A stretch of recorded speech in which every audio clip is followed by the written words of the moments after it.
Hi, welcome back to the Real Estate Huddle.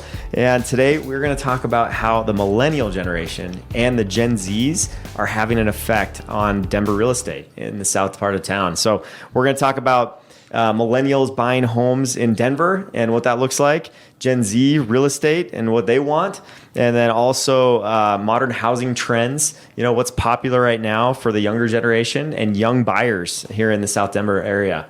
And so let's kick it off. What are you guys noticing that a lot of younger buyers that are buying their first home, what are they looking for? There's a lot of that. Yeah, I think there's a shift. I myself am Gen Z.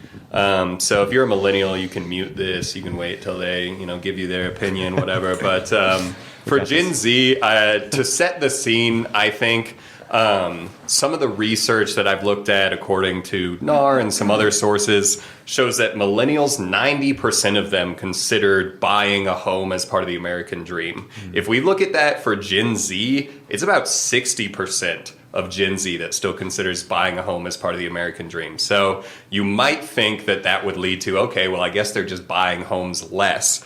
And they are because of their age. They're only committing about 3% of the transactions right now. But I think, and this will hurt the millennials' feelings, I think Gen Z took it better. I think that the millennials, the vibe that I got, and I know you'll have a counterpoint. How dare you? But while I'm representing Gen Z, I think the millennials said, hey, we want a home, we want to buy a home. But what it just seemed like to me as a Gen Zer is they were like, but we're not going to get a home and we can't do it. And the American dream is dead. Gen Z, I think, is willing to change the American dream to kind of fit where we are right now. So research shows that Gen Z saves their money and are less likely to spend on material things, but they're more likely to spend on things that are important to them, which the main thing that's important just in the spending trends is activities, experiences, travel, things that they can do. Yeah. But I think as Gen Z gets older, what they're going to find important is going to be their lifestyle, which is really directly correlated to your home. So I think Gen Z, they're making some sacrifices. So when I look at the statistics for like homes that Gen Z are buying, they're buying smaller homes. They're buying less square footage. They're willing to buy a fixer-upper. That's actually one of the biggest differences I saw researching this is Gen Z, they're open to say, hey, give me a fixer-upper, give me a starter home. Let me get my foot in the door and start building that equity and start building my net worth.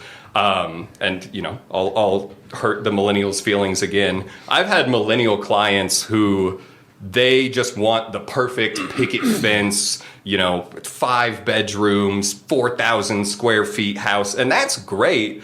But the way that you're going to get there, especially if you're a typical Gen Z, is you got to get your foot in the door. You got to get a $200,000 condo that you're going to live in, and then you can have that as an asset and rent that out. So if you want to get into the nitty gritty, just talk to me because I'm a nerd and I love that stuff. But Gen Z, I think the trend is going to be that they are more willing to spend on their home, but they're also more willing to sacrifice and to make compromises to become a homeowner. And you attribute that to just like pure toughness from the Gen Z generation? It's actually a lot of research shows that Gen Z is a lot more financially responsible than millennials from the data that they've been able to collect. Do you think it's from being scarred by the recession? Yeah, the main theory about that is that we grew up during the recession. So while we were developing our ideas about finances and what our future is going to look like, America was in a recession. We were hearing from millennials, oh, you can't even buy a home. No one's going to own a home. The market is just shifting, all of these things. So yeah, I do think Gen Z, just because of the world that they grew up in, handled it a little better. I think we're a little tougher, and I think that Gen Z is willing to, and there's lazy people in every generation, but I think the Gen Z people who are gonna buy a home are the people who are hustlers. When I look at the statistics for who has a hustle, a side hustle, another job, Gen Z is at 51%. That's the highest out of any bracket. So I think we have hustlers, we have grinders. There's a lot of people who are interested in finances, in building their net worth.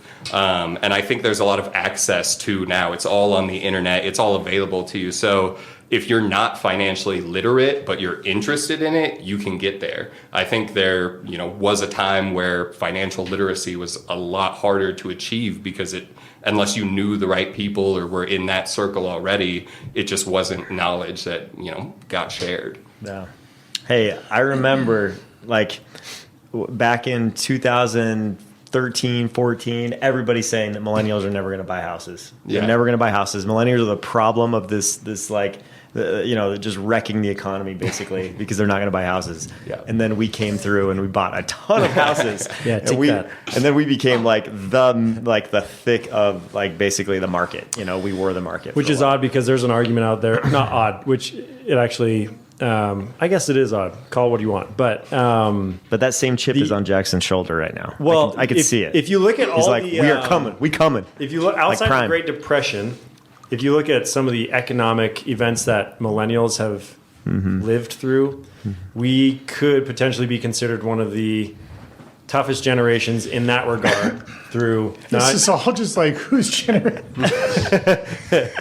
Whose generation? You guys, it's tough. No, I'm Well, this turned into a debate. Yeah, and Gen Zers, they have no idea. Jackson started it. so but ultimately, every generation has this kind of different culture, and I don't know if that's like we talked about earlier. It's like, why are we culturalizing these generations? I feel like if we just kind of take that out of it, screw that. Let's just get everybody in a home. We all have the same opportunities, same goals for the most part. Yeah. But yeah, and as fun as it is, to make it a competition, I think overall it's just anybody can get into a home right now. Mm-hmm. And we're continuing to create opportunities through lending programs and through different initiatives to get people into a home, whether it's a really small one or whatever. But as a millennial, you actually look at the age. What's the average age of home buyers right now, or first-time home buyers? What is it? 38. So 38, right? Yep. That's actually up from 34 that's last pushing year. Towards Gen Xers. Yeah. I mean, not quite, but Ancient. we're old guys. So I mean, if you can get into a home, the earlier you can get into a home, you'll realize I'm pretty ahead of the curve. Yeah, for the most part. So totally perspective. I'm not a millennial. I'm not a Gen Z. You're not a millennial? What are you, Chad? I've got a couple Gen Zs in my house, but got him. Some percentage, a large percentage of all these generations we're talking about have not chosen to get in the market.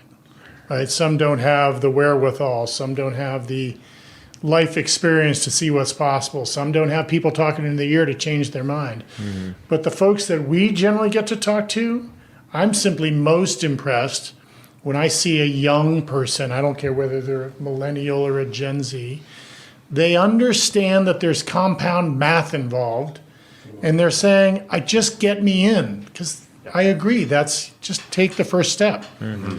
I've never taken $1 out of anything I put in my house, and that's 4 houses, right? That's not a discipline thing. That's just, I've always moved into a growing market, and I've had the benefit. But I'm so impressed when I get to talk to these young people who say, I have saved 20 grand. I just want to get started. I just need 2 bedrooms and a bath. Yeah. Need a place for my dog in the backyard, and I want to get started. Mm-hmm. And then I can tell the stories about you and your server buddy and his 3 properties. Yeah. I just love hearing that, and I share those stories with my kids. Yeah. Maybe they share them with their kids. Mm-hmm.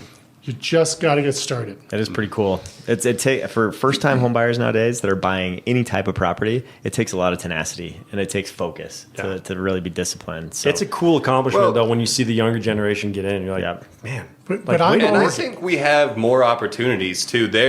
When I look at trends for Gen Z, and I don't know if they were quite as available for millennials, but a lot more Gen Z people, they're using FHA loans, they're using first-time homebuyer loans. Colorado has CHFA. So a lot of them are using more down payment assistance so that they don't have to save up such a down payment. Yeah. So there's a lot of financial tools as well that I think give you an opportunity to get your foot in the door, even if you don't have a huge down payment, even if you don't have,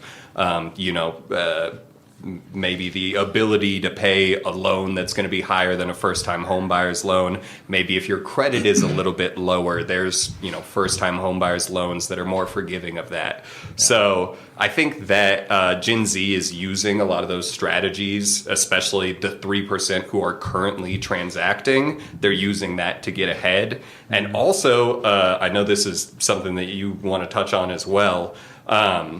The data that I could find showed that about 30% of Gen Z plan on getting a cash gift from their parents towards buying their home. I found about 20% of people who buy a home actually get that cash gift. Yep. So that leaves 5% of people who asked mom and dad and they didn't do it. But that is definitely something where if you are blessed enough to have that opportunity, or if you're a parent listening to this right now, put that money into helping your kid get a home, and you're going to put them so much further ahead. Like if you are thinking hey, I'm at a point in my life where I have some extra disposable income, I want to help my child out, I think helping them get a home is the number one best way that you can give them a head start, set them ahead. I never had that opportunity with my parents, not for any fault of their own. It just wasn't an option. But now that I look at that being an option for a lot of other kids as a parent, now I'm man, I should probably start putting a lot more money away, compound interest, building money for my kids for when they want to buy a home too. Cause that is a huge benefit. The bank of mom and dad, I know there's a little bit more of a traditional culture out there that's screw that, do it on your own. Absolutely. But at the same time, there is value as whether you are the parent or whether you have parents that can afford to do that. It'll help you big time in the long run. Mm-hmm. Keeping that cash in your pocket if possible. And pay your parents back. If your parents help you buy a property, that property is going to appreciate. I always encourage that. Yep. And when you go to sell that property, you're going to get your cash earnings. Take whatever your parents gave you, give it back to them, and then take the rest and put that into your next home. And add a couple grand on top of it. Just give them some interest. Take them to a nice dinner. They got you a house. Yeah, we are about to see a generational wealth distribution like we've never seen before, though, in the next 10 to 15 years. Yeah. One of the Remax Pros events, they had an economist that really stuck to me. But one of the things he was talking about is where the wealth lies, and he was talking about it in context at the time about where the government subsidies that we got through COVID were. Mm-hmm. But something like 78% of the wealth lives with the boomers and the Gen Xers. Yeah, I remember seeing a stat. Right, and it's coming. So I don't know that we can have this conversation about the Gen Zers and millennials without talking about that 30% is not going to go down, it's going to go up. Right. Right? We have generational living. Mm-hmm. I'm going to sell my house. We're going to go buy something. I'm going to have a place to live, mom and dad in the basement. There's all these trends are coming. Yeah. And then to put it back into South Denver Metro, aside from single family homes, flat year, right? Mm-hmm. Is it going to stay that way? Probably not. Rates come down a little bit. We talk in real estate, how many people do you know who've wanted to buy, but they're waiting for something, more inventory, lower rates? Yeah. How many folks do you know that have been wanting to sell to upgrade, but have waited for something? A lot of those things are going to come into play in calendar year 25, and there should be a lot more liquidity, which brings back to the fundamental argument is investing in real estate has always paid. Mm-hmm. Yeah. There's not a better way to create the compounding effect of putting your money to work. Yeah, absolutely. And like you were saying with that wealth transfer, some of the data I saw, according to NAR, 16% of Gen Z are using inheritance to purchase their home. So I do think, with all that wealth concentration in these older generations, absolutely, that's a huge factor in what it's going to look like moving forward. Yeah. I like that point. Fun trend. Takes some time. But. And as far as like the millennial buyers in the Denver metro area, like I see two types. I see the type that has already lived in kind of a tight space for a little while that wants to like expand and have less more space between neighbors. And then I also see the type that is just loves kind of the European dream, right? Of being connected to everything. Yeah. And wants to be like the vertical builders, right? That are building these 3-story homes. Builders are catering to that generation right now because they're not like really affordable for like the first like Gen Z type buyers, but I'm seeing move up buyers that have sold their house or maybe a condo or a townhouse. Now they're in one of these like 3-story new construction attached units or detached 3-story unit where they have, stairs, but it's more of an open concept. You've got multi-space like type options in you could use it as a study or it's open to be like a gathering area, different things like that. So I think builders are trying to really cater to the generations that are buying right now. Well, and on top of that, it's interesting to see the trends that are coming out of millennial and Gen Z, as far as like color choices, like even down to like cabinet, like cabinets, like there's very modern, there's very traditional, there's and like the bigger the island the better, or like open floor plans and Natural light, like windows. Any type of color. I feel like any type of color that is picked, whether it's like an actual bold color or more of a shade, there's some type of gray in it. Yeah. It's like a gray green, or it's like grayish, or like it's very everything's I saw gray. Something posted online, which I almost sent around to the group because it made me want to share with Landon. But the 10 trends in interior design that will go away in 2025. I don't know. No one has any authority to say such a thing, but it's like get rid of the white cabinets and the the waterfall end to your islands. Yeah. Anyway, I laughed out loud twice. It's funny. I can't say that I'm not in that culture, because we have we did a very light gray, and then we have, if you want a good green, evergreen fog with Sherwin-Williams. Solid, but it's definitely like this Great pine name. gray. And I see it all over social media. It's like, try these colors together, and it's always some kind of beige gray and some bold color with gray input in it, and funny little trends. They look great, don't get me wrong, but it's we'll see how long they last, because it is a trend for sure. For sure. Trends end. Yeah. I think I made a prediction in the last episode. This will be my prediction. I think that Gen Z, as they move into buying age, I think we're going to see a lot more of people buying with friends. And I think affordability is the big crux right now for Gen Z. Jobs are less secure. It's harder to save up money for a down payment. Interest rates are higher. So coping with those difficulties, I definitely think that as we see Gen Z move into the buying market, we're going to see more situations where instead of saying, hey, me and 2 other roommates, how about we split the rent on a house?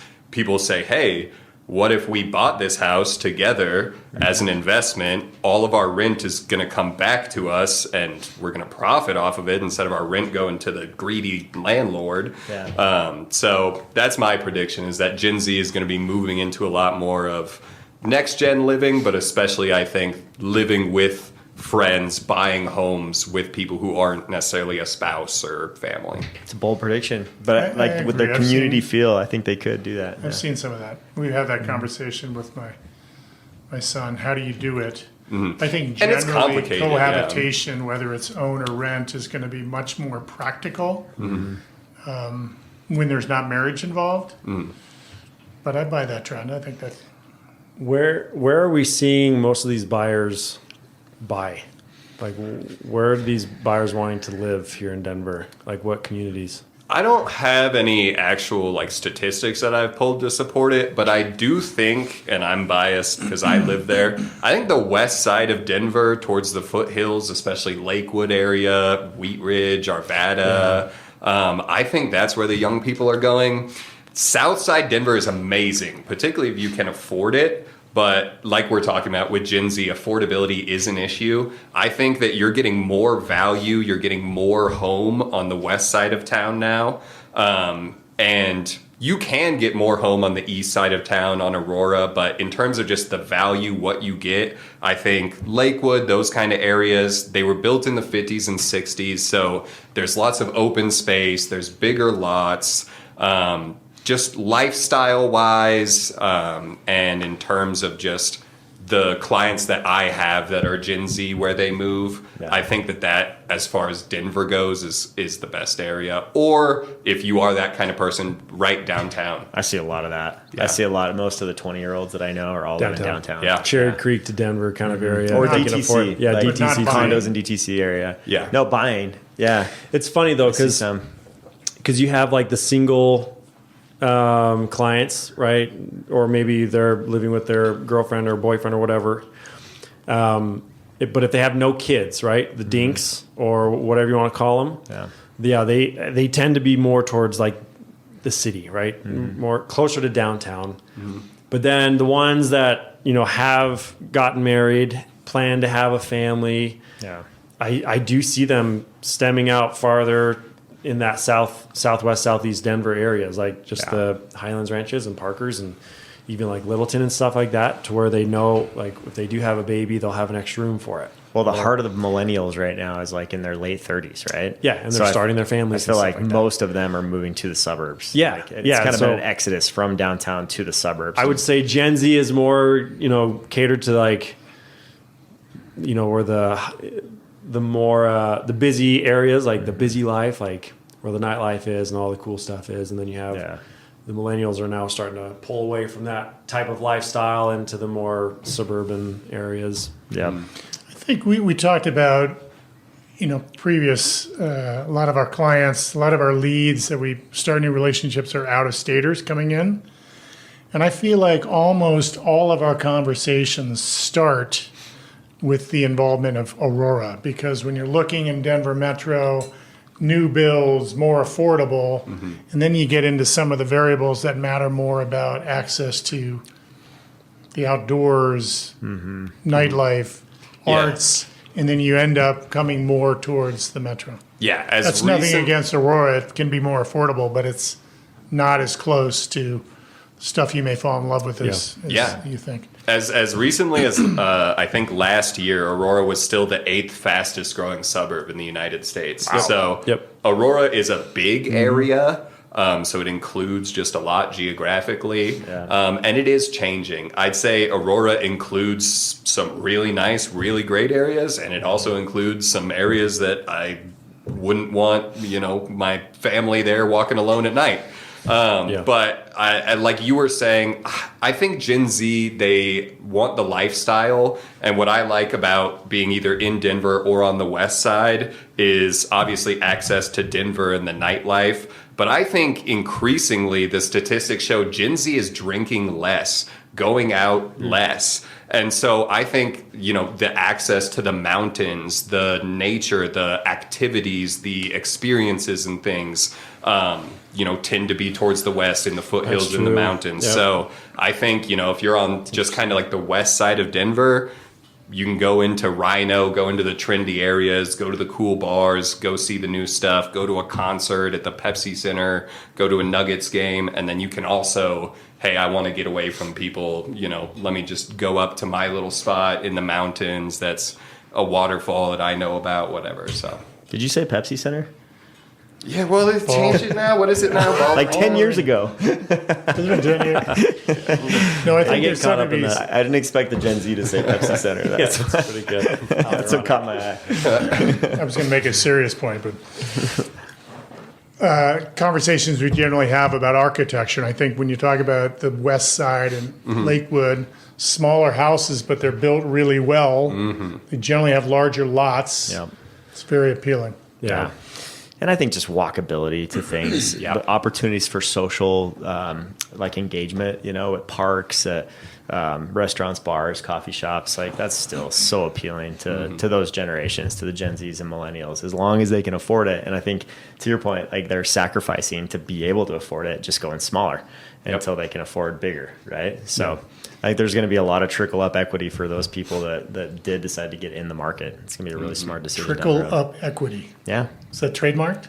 Basically, where your equity increases in your house, and then you buy a new price Trickle point. up Right? equity. Next price point. Next price point. So, awesome. Well, I think this has been a good discussion. Definitely, if you are a millennial or a Gen Z that is looking to move to Denver and looking at neighborhood-specific spots in town that are more appealing, you've probably heard of a couple here, but we can tell you a lot more. So reach out to us, comments section below. You can ask questions or just give us a call. Contact info is below, and we can definitely make sure that you have a great experience looking and shopping for a home here in the Denver market. And we look forward to seeing you on the next episode.